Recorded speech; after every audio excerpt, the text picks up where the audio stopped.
Praise the lord. ఈరోజు ఒక సామెత నేర్చుకుందామా? సామెతల గ్రంథం 27వ అధ్యాయం 22వ వచనం. మూడుని రోటిలోని గోధుమలలో వేసి రోకట దంచినను వాని మూడత వాని వదిలిపోదు.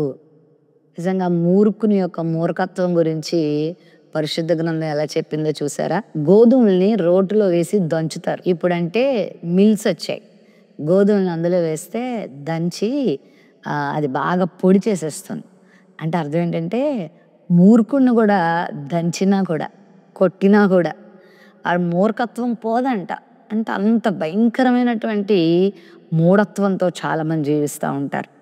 వాళ్ళ మూఢత్వము అంత భయంకరంగా వాళ్ళని విడిచిపెట్టకుండా ఉంటా ఉంటుంది. కాబట్టి మూర్ఖులతో చాలా జాగ్రత్తగా ఉండాలి. మూర్ఖత్వం మనకు రానివ్వకూడదు. మూర్ఖత్వం ప్లేస్లో విధేయత నేర్చుకోవాలి, దీనత్వం నేర్చుకోవాలి, తగ్గింపు నేర్చుకోవాలి.